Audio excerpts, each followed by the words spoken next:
Une excellente performance. Salut à tous, on se retrouve pour le débrief du match entre le FC Barcelone et Osasuna. Victoire du Barça, 3 buts à 0 et 3 buts qui ont été inscrits par Ferran Torres à la 11e minute de jeu, Dani Olmo sur penalty à la 21e minute de jeu et Robert Lewandowski qui était remplaçant qui a marqué en deuxième mi-temps la 77e minute de jeu.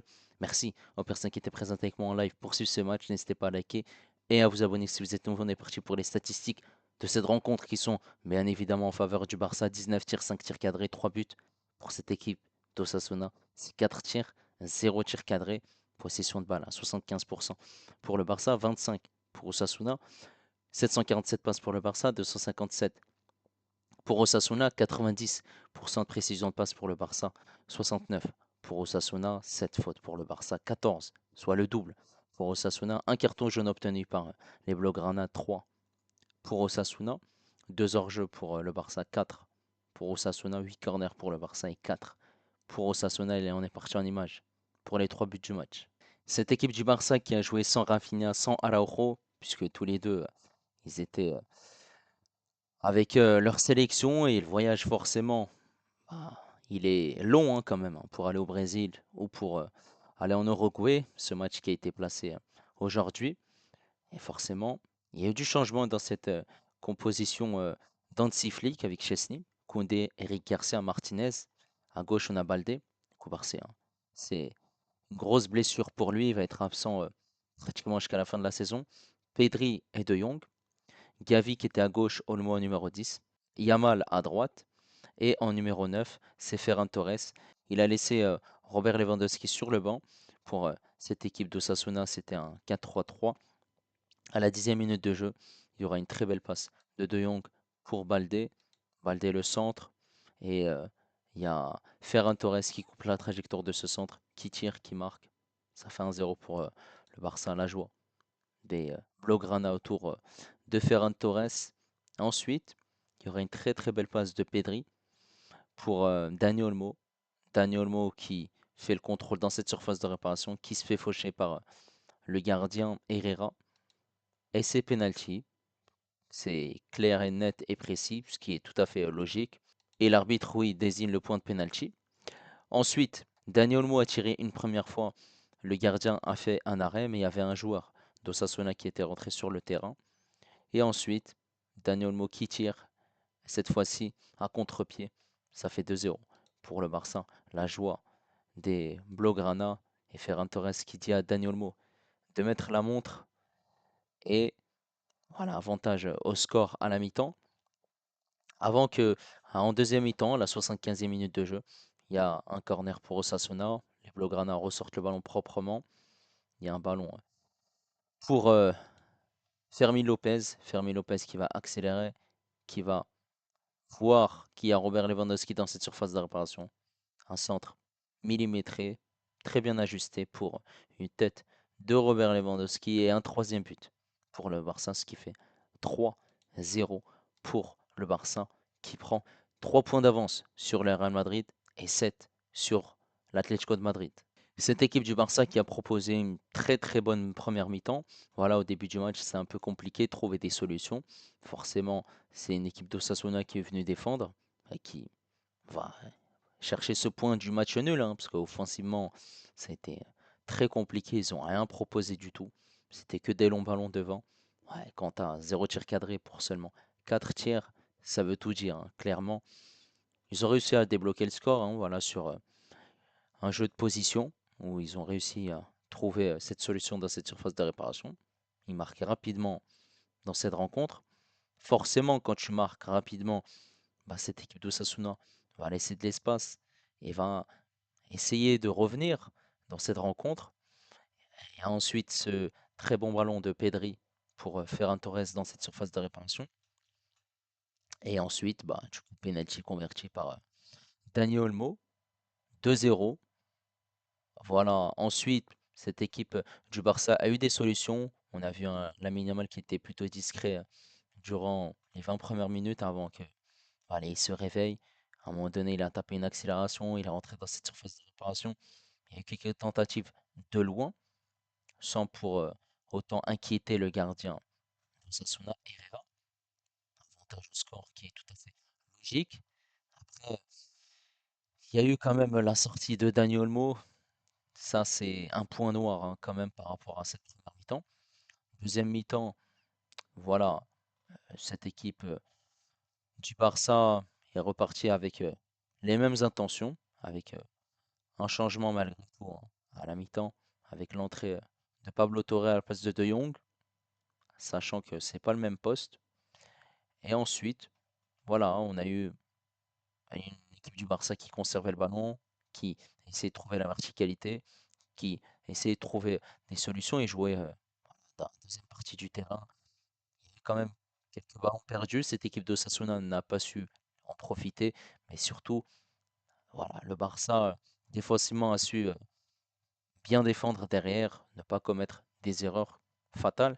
Après, forcément, cette équipe d'Osasuna n'a pas été incroyable, hein. Offensivement, très pauvre. Et toutes les occasions qu'ils ont eues, c'était des frappes qui passaient à côté, hein, clairement. Voilà, cette équipe du Barça a fait le taf en première mi-temps. Et c'est une victoire qui est très intéressante parce qu'il fallait gagner pour prendre 3 points d'avance sur le Real Madrid, puisqu'ils avaient le même nombre de points. Sauf que le Barça était premier à la différence de but. Maintenant, on va parler de la prestation des joueurs du Barça et on va commencer par Chesney, qui a fait son match. Il n'a pas eu grand-chose en 4 tirs hein, pour Osasuna, il était plutôt tranquille. Sur le côté droit, Koundé a fait son match, il a été bon hein, offensivement. Défensivement, il a été costaud, solide, il a su très bien défendre.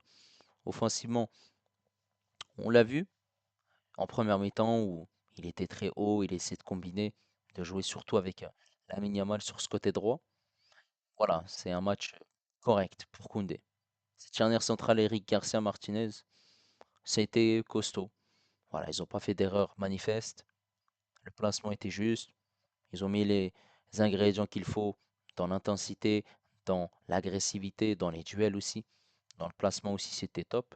Voilà, il y avait des positions d'hors-jeu pour cette équipe d'Osasuna. Donc voilà, ils ont su faire ce qu'il faut hein, quand même. 4 hors-jeu pour Osasuna. Voilà, ça a été un match intéressant. Après, il faut juste faire attention. Par moment, voilà, ils arrivaient, ces joueurs d'Osasuna, à prendre la profondeur. Mais le placement a été très très bon, malgré tout. Côté gauche, Baldé, j'ai senti un Baldé en jambe, un Baldé qui a plus apporté que Koundé sur ce côté gauche. Offensivement, il a beaucoup apporté, voilà, de par ses centres, ses combinaisons.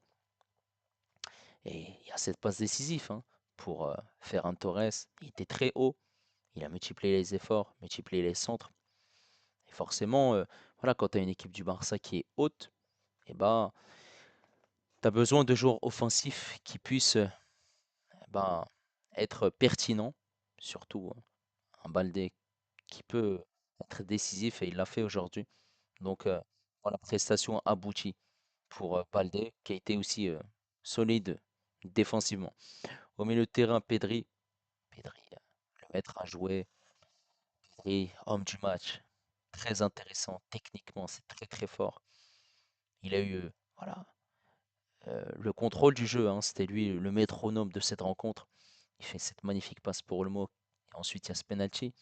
Il est aussi intéressant pour ressortir les ballons proprement dans le pressing parce qu'il y avait une grosse densité hein, de la part de Sassuolo au cœur du jeu. Mais il a été correct. Il a su faire ce qu'il faut.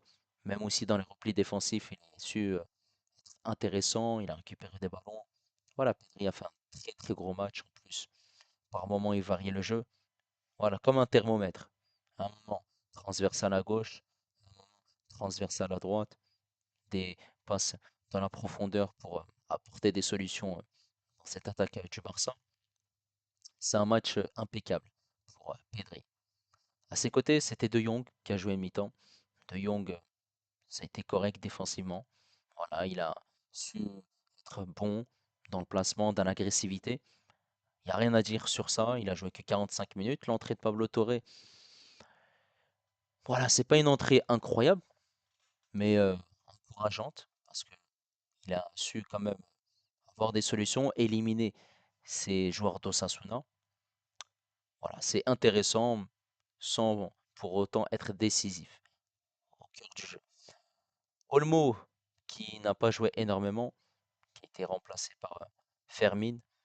Olmo, qui, sur les minutes qu'il a joué, il a su être décisif, hein, quand même. Il provoque ce penalty, il met ce penalty, il le transforme clairement. Après, forcément, sortir à la 28e minute de jeu, c'est pas bon signe. On espère que c'est pas une blessure qui va l'éloigner des terrains pendant une durée. Il y a eu l'entrée de Fermin Lopez qui a été intéressant de par cette passe décisive, mais aussi dans le jeu. Il n'a pas tout réussi, hein, parce qu'il y avait des moments, il y avait des passes ratées, du déchet technique dans son jeu, mais il a su mettre l'envie. Et c'est ce qu'on va retenir de sa prestation, l'envie, l'agressivité, revenir faire les efforts défensifs et aider ses partenaires pour récupérer le ballon rapidement. J'ai quand même bien aimé, hein, la prestation de Fermin Lopez. Gavi, côté gauche, Gavi, quand tu le vois, à un moment donné, le ballon il est haut et un joueur de Osasuna qui a le pied haut et il met une tête, ça veut tout dire. Ça veut dire que Gavi est là pour mettre l'agressivité, l'intensité et mettre aussi tous les ingrédients qu'il faut pour rentrer dans ces joueurs d'Osasuna, être présent. Voilà, ça reste un match abouti, hein, pour Gavi qui a été pertinent dans le repli défensif, dans les duels, dans la combativité. Match très très abouti, hein, pour Gavi qui a été intéressant dans le rôle défensif. Yamal sur le côté droit, bah, là, on va plus le présenter, hein, Yamal. Yamal, il a été très très très très fort. Même si c'est pas distingué par un but ou une passe décisive, il a quand même été très dangereux. Voilà, ses prises de vitesse, il a réussi à éliminer plusieurs joueurs d'Osasuna, malgré qu'ils étaient 3-4 autour de lui. Après, dans le dernier geste, c'était un peu compliqué. Voilà, des frappes à côté, des solutions où c'était, voilà, des occasions manquées. Mais on l'a vu, il était en jambes, il était correct, très fort. Après, voilà, on ne peut pas lui en vouloir quand même. Il a joué la Ligue des Nations avec l'Espagne. Forcément, le temps de récupération, il n'est pas aussi important que ça, hein. Voilà, il a joué ces deux matchs contre les Pays-Bas. Il a été très bon. Donc voilà, ça reste un match abouti pour lui. Il est très fort aussi dans les replis défensifs. Par moments, il a su le faire. Voilà, Yamal, techniquement, c'était un grand match aujourd'hui, une nouvelle fois. Et forcément, le Barça aura besoin de Lamine Yamal dans cette fin de saison, que ce soit pour la Liga, pour la Coupe du Roi, cette demi-finale contre l'Atlético de Madrid, et cette Ligue des Champions, hein, cette double confrontation contre le Borussia Dortmund. En numéro 9, Ferran Tocard Torres. Voilà, il a cette étiquette du tocard, parce que c'est un joueur qui, à ses débuts avec le Barça, a loupé énormément d'occasions. Mais aujourd'hui, il a su être décisif. Voilà, il se jette dans cette surface de réparation pour marquer ce but. Et aussi, il a su être intelligent dans ses placements. Il a su aussi apporter, voilà, offensivement. Tout n'a pas été parfait, des occasions qui passaient à côté, des frappes à côté. Mais il y a l'envie, il y a aussi cette barre transversale où il tire ce coup franc. Si c'était avant Ferran Torres, il n'aurait pas touché la barre transversale, hein. Ça aurait été un coup franc totalement raté. Voilà, ça reste une prestation correcte pour Torres qui a su être décisif aujourd'hui. Il a été remplacé par Lewandowski qui n'a pas eu beaucoup de ballons, mais qui a su marquer. Voilà, sur une transition rapide, une contre-attaque du Barça, une passe magnifique de Fermi Lopez et un but aussi parfait de Lewandowski qui a marqué 10 buts de plus, hein, que la saison dernière. Bravo.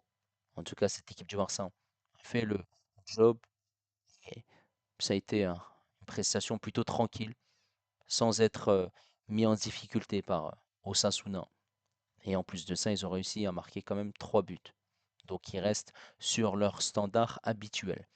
Voilà, n'hésitez pas à me donner votre impression concernant cette équipe du Barça. N'hésitez pas également à liker et à vous abonner si vous êtes nouveau.